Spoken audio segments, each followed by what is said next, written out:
एक तरफ सरकार का दावा करोड़ों खर्च कर चमचमाते सरकारी हॉस्पिटल और आयुष्मान कार्ड से फ्री इलाज, लेकिन दूसरी तरफ क्या आपको पता है कि आपके शहर की गलियों में मौत की दुकानें सजी हैं, जहां डॉक्टर के रूप में यमराज बैठे हैं और आपके अपनों की जान की कीमत सिर्फ चंद रुपए है। यूपी के मुजफ्फरनगर में आज एक ऐसा ही खौफनाक सच सामने आया है जिसने पूरे सिस्टम को हिलाकर रख दिया है। आखिर क्या हुआ उस नवजात के साथ और कौन है इस कत्ल का जिम्मेदार? मामला मुजफ्फरनगर के थाना सिविल लाइन क्षेत्र का है। रुड़की रोड पर स्थित फोर्टिस हॉस्पिटल में सुबह कोहराम मच गया। आरोप है कि डॉक्टरों की लापरवाही ने एक बेगुनाह नवजात शिशु की जान ले ली है। जैसे ही यह खबर फैली, परिजनों का गुस्सा साथ ही आसमान पर पहुंच गया। हंगामा बढ़ता देख हिंदू संगठन के पदाधिकारी भी मौके पर पहुंच गए और हॉस्पिटल प्रशासन के खिलाफ मोर्चा खोल दिया। सूचना मिलते ही स्थानीय पुलिस और स्वास्थ्य विभाग की टीम मौके पर पहुंची। पुलिस ने लोगों को शांत कराया तो वहीं स्वास्थ्य विभाग ने कड़ा एक्शन लेते हुए आरोपी फोर्टिस हॉस्पिटल सहित इलाके के 2 हॉस्पिटल को तुरंत सील कर दिया। लेकिन सवाल ये है कि क्या यह सील सिर्फ दिखावा है? पीड़ितों और हिंदू संगठनों का आरोप है कि यह हॉस्पिटल पहले भी सील हो चुका था, लेकिन फिर किसी नए नाम से खुल गया। बताया जा रहा है कि हेल्थ डिपार्टमेंट की रहमत पर ही रुड़की रोड कच्ची सड़क और पूरे जिले में फर्जी हॉस्पिटलों की बाढ़ आई हुई है। यह घटना के बाद एक बाल रोग विशेषज्ञ ने भी सरकारी तंत्र और फर्जी हॉस्पिटलों की पोल खोल दी है। उन्होंने साफ कर दिया है कि मुजफ्फरनगर में फर्जी हॉस्पिटल मरीज को न केवल लूट रहे हैं बल्कि उनकी जान के साथ खिलवाड़ कर रहे हैं। हिंदू संघर्ष समिति ने इन मौत के अड्डों के खिलाफ मुहिम छेड़ दी है। 2 हॉस्पिटल तो सील हो गए हैं, लेकिन असली सवाल बरकरार है। मुजफ्फरनगर में फैले इस फर्जीवाड़े का असली सरगना कौन है? क्या योगी सरकार के सख्त आदेशों के बावजूद स्वास्थ्य विभाग के अधिकारी इन कातिलों को पनाह दे रहे हैं? क्या अब मुजफ्फरनगर में फर्जी हॉस्पिटलों के खिलाफ कोई ठोस कार्रवाई होगी या फिर एक और नवजात की जान जाने का इंतजार किया जाएगा?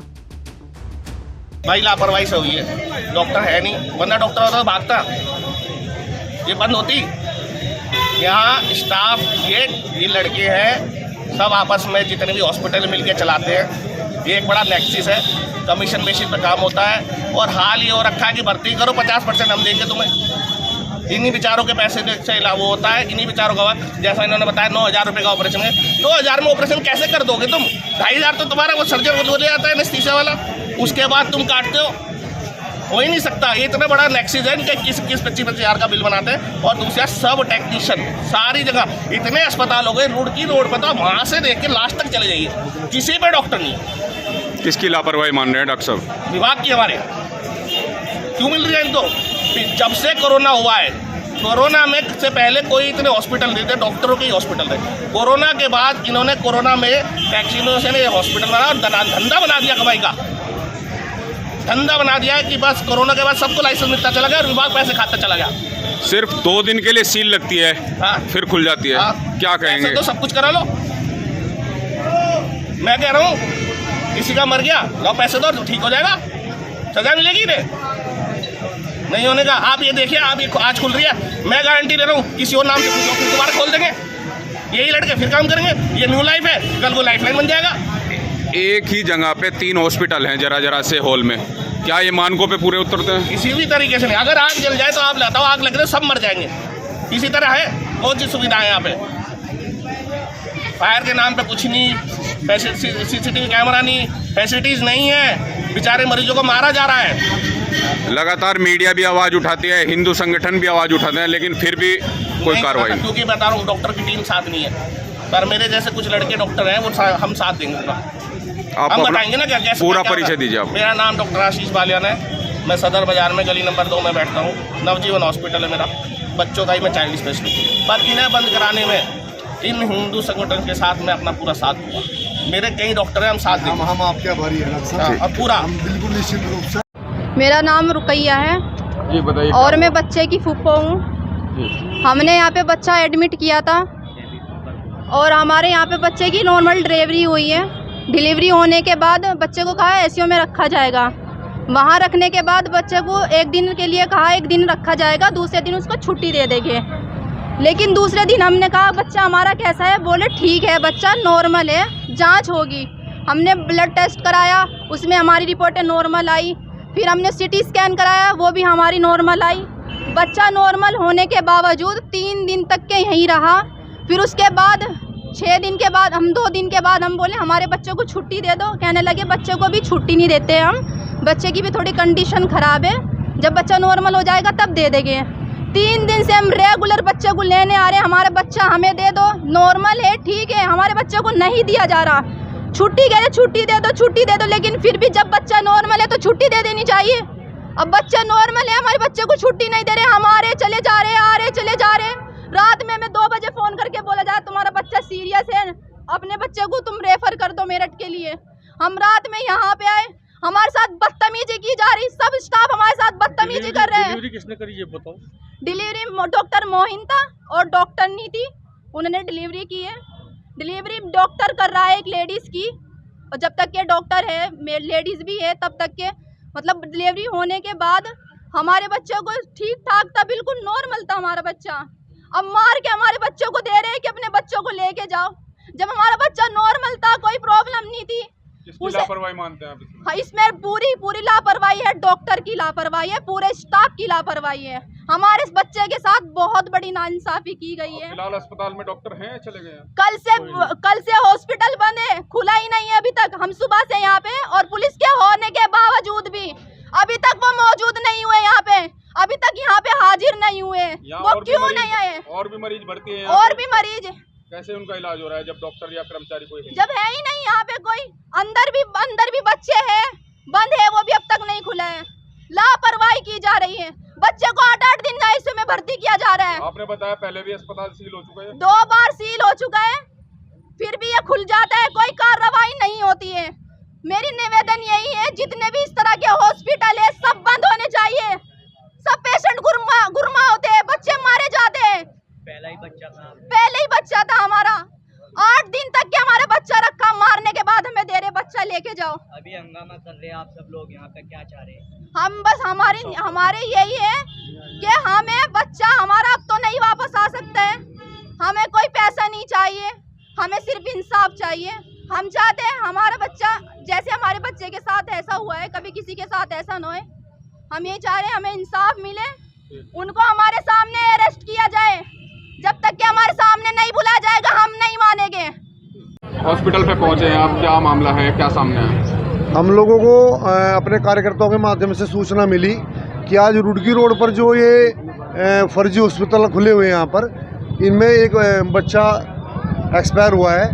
हम लोग अपनी पूरी टीम के साथ यहाँ मौके पर पहुँचे, अंतर्राष्ट्रीय हिंदू बजरंग दल की पूरी टीम यहाँ मौके पर पहुँची है, और हमने आकर यहाँ देखा कि यहाँ कोई भी डॉक्टर उपलब्ध नहीं है, सब लोग यहाँ से भाग गए हैं। जो बच्चे के परिजन हैं इनसे भी हमारी बातचीत हुई है, और मैं ये बता देना चाहता हूँ आपसे कि रुड़की रोड पर और मदीना चौक जो है ये पूरे अड्डे के रूम में एक शकल अख्तियार कर चुके हैं। इन डॉक्टरों ने एक पैसे कमाने का जरिया बना लिया है, और ये जो इतना अच्छा और सभ्य पेशा था, एक डॉक्टर को हम लोग भगवान का रूप मानते हैं, ये लोग आज कहीं ना कहीं डॉक्टर के रूम में जल्लाद बने बैठे हैं। और इन लोगों ने हॉस्पिटल नहीं है, ना ही ये कोई अस्पताल है, ना ही कोई सेवा का केंद्र है, ये लोगों ने स्लट हाउस खोल लिए है। और ये आम भोले भाले आदमी जो आम जनमानस है, वो चूँकि उसकी आर्थिक आय इस रूम में नहीं है, वो बहुत जल्दी इनका शिकार बन जा रहे हैं, और ये लोगों को ठगते भी हैं और लोगों को मारने का काम करते हैं। हिंदू संघर्ष समिति की पूरी टीम सम्मानीय नरेंद्र पवार जी के नेतृत्व में हम लोग पिछले 2 महीने से इसमें हम लोगों ने एक मुहिम चला रखी है। हम 2 बार अपने सीएमओ साहब से भी इसमें शिकायत दर्ज करा चुके हैं, कप्तान साहब से भी हम लोग मिल चुके हैं। लेकिन आज मुझे बड़ा दुर्भाग्य से ये कहना पड़ रहा है कि इस पूरे मुजफ्फरनगर जनपद का ये दुर्भाग्य है कि यहाँ का स्वास्थ्य विभाग अपनी कुंभकर्णी नींद सोया हुआ है। बार बार शिकायत करने के बावजूद भी अधिकारियों के कानों पर कोई जू नहीं रेंग रही है। बार बार कभी हम लोगों को बताया जाता है कि नोडल अधिकारी नियुक्त कर दिए गए। भाई हम ये पूछना चाहते हैं अपने स्वास्थ्य विभाग से कि जब ये स्लॉट हाउस यहाँ पे खुल रहे हैं, सारे नियम कानून इन्होंने ताक पे रख रखे हैं, हम पूछना चाहते हैं कि ये चीज़ें कैसे यहाँ संचालित हो रही है। और एक बात मैं और बता देना चाहता हूँ आपसे, इन हॉस्पिटलों में एक भी डॉक्टर पंजीकृत नहीं है, किसी के पास कोई डिग्री नहीं है। ये मैक्सिमम लोग जो है टेक्नीशियन है, और यहाँ जो स्टाफ अभी हम लोगों से बात हुआ यहाँ पर हुआ है, सारा नाबालिग स्टाफ यहाँ पर रखा हुआ है। सारे नियम कानून ताक पे रखे हैं, कोई सीसीटीवी की व्यवस्था नहीं है। बड़े बड़े अस्पतालों के नाम पर यहाँ पे अस्पताल खोले गए हैं। वो केवल जो आम आदमी है जो है यहाँ पे, तो वो कहीं ना कहीं इन लोगों का जल्दी शिकार बनता है, क्योंकि वो वहाँ शिक्षा का भाव है।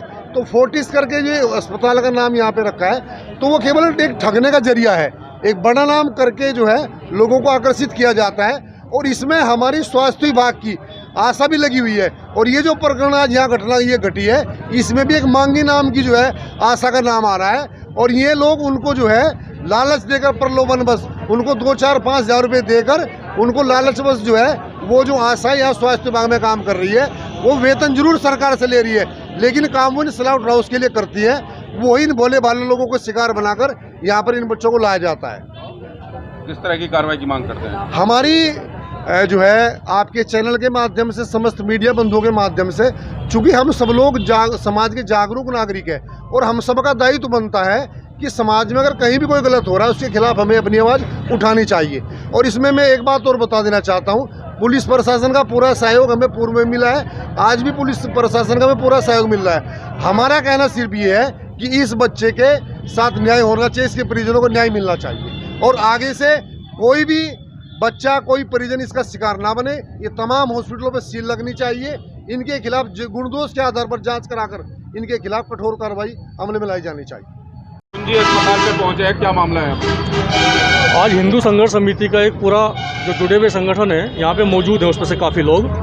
होली से पहले हिंदू संघर्ष समिति के पास ऐसी कई शिकायतें आ रही थी कि इन तरह के जो अस्पताल हैं जिसमें रजिस्ट्रेशन तो किसी अच्छे डॉक्टर का होता है, लेकिन जो उसमें सर्जरी करता है वो बिल्कुल अनट्रेंड स्टाफ होता है, सिर्फ मतलब पैसे कमाने का एक जरिया बना रखा है। तो हमने यहाँ के सीएमओ साहब से मिलकर इस तरह के अस्पतालों के खिलाफ एक मुहिम चलाने का अभियान का हमने शुरुआत कराई थी। नरेंद्र पवार जी संयोजक है हमारे, उन्हीं की देखरेख में सारा काम हुआ था। अस्पतालों पे मुहिम भी चली, सीएमओ साहब ने कुछ अस्पतालों पे जांच भी की, लेकिन उस जांच में प्रश्न चिन्ह लगे हुए हैं और वही आज सामने आ गया दोबारा से, क्योंकि जो जांच करके हमें दिखाया गया था उसमें कोई भी इस तरह का सीएमओ साहब की ओर से भी, अस्पताल के जो नोडल अधिकारी बनाए गए हैं डॉक्टर अजय, उनकी ओर से भी एक हमें शिकायत मिली कि जी हम जाते हैं तो वो कहते हैं जी सीसीटीवी हम नहीं दिखाएंगे। तो पता कैसे चलेगा कि कौन डॉक्टर आया, कौन अस्पताल में सर्जरी करके चला गया? मैंने आपके सामने इन्हीं से इसलिए पूछा कि सर्जरी करी किसने, पूछने का यही कारण था, नाम इन्हें पता, पहचान भी लेंगे ये। तो एक ये मुहिम दोबारा से बहुत बड़े स्तर पर चलाने की ज़रूरत है। भोले भाले इंसान को ये लोग शिकार बनाते हैं। जो पैसे से ठीक ठाक आदमी है वो तो बहुत बड़े अस्पताल पे जा रहा है, अच्छे डॉक्टर पे जा रहा है, जिसका अपना हॉस्पिटल है, अपना सेटअप है, अपनी डिग्री है। लेकिन जो ये छोटे मध्यम वर्गीय लोग होते हैं, इन अस्पतालों का ये टारगेट होते हैं। अस्पताल में जाते हैं, सरकारी अस्पताल से ही सेटिंग शुरू हो जाती है। ये बेचारे कि चलो हमारा कम पैसे में काम आ जाएगा। अभी इन्होंने बताया, अंदर मुझे बता रहे थे कि 9,000 रुपये में कहा था कि 9,000 में डिलीवरी हो जाएगी। पैसे कितने लिए आप लोगों से? पूरे 80,000 रुपए चले गए हमारे। नहीं, यहाँ पे कितने लिए? 21,000 बता रहे हैं। 21,000, 9,000 कह के 21 यहाँ ले लिए। तो मध्यम वर्गीय परिवार, गरीब परिवार बेचारा गुमराह हो रहा है और अंत में उसको मिल के आ रहा है, उसका बच्चा भी चला गया। तो आप मीडिया के माध्यम से, और अभी सीएमओ साहब से मेरी बात हुई है, डॉक्टर अजय आ रहे हैं। अच्छा, घंटों से आप यहाँ पे हैं, पुलिस भी आ चुकी है, लेकिन स्वास्थ्य विभाग का कोई आदमी यहाँ आ रहे हैं। अभी सीएमओ साहब से बात हुई है मेरी, डॉक्टर अजय को नोडल बना दिया था इन्होंने 2 महीने पहले इस तरह के अस्पतालों की कार्रवाई पे, वही आने लग रहे हैं। और सीएमओ साहब ने भरोसा दिया है कि दोनों अस्पतालों पे सील लगेगी, फोर्टिस पे भी लगेगी और न्यू लाइफ हॉस्पिटल पे भी सील लगेगी। बने हुए हैं और तीसरा भी अस्पताल यही है, बैडमिन हॉस्पिटल भी बगल में है। अब आप ये देखिए कि अभी इस समय हम यहाँ पे मौजूद हैं, कोई डॉक्टर अंदर नहीं है, किससे पकड़े, किससे शिकायत करें? स्टाफ बेचारा 3-3, 4-4 हज़ार रुपये की तनख्वाह का स्टाफ खड़ा है, इससे क्या कहेंगे? तो घोर लापरवाही है। और मेरा आप मीडिया के माध्यम से है अनुरोध कि आप लोग भी सीएमओ साहब से पूछो कि ये हो क्या रहा है आपकी देखरेख में। क्या यहाँ का स्वास्थ्य विभाग इतना अपंग हो गया है कि वो कार्रवाई भी नहीं कर सकता? जान ही जाती रहेंगी लोगों की। रुड़की रोड और मदीना चौक हब बन चुका है, मतलब बल्क में अस्पताल है, बल्क में। और आप देखो वही हो रहा है जहाँ पे हमने कप्तान साहब से भी स्पेशली इसीलिए हम मिले थे, मैं आपको बता दूं, केवल सीसीटीवी फुटेज के लिए। जब हमें डॉक्टर अजय ने बोला कि हमें फुटेज नहीं दिखती, तो हमने कप्तान साहब से बात करी।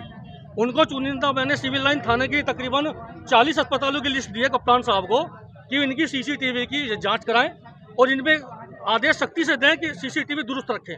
अगर सीसीटीवी नहीं मिला, जैसे आज यहाँ की भी हम चेक कराएंगे, तो सख्त कार्रवाई कराई जाएगी।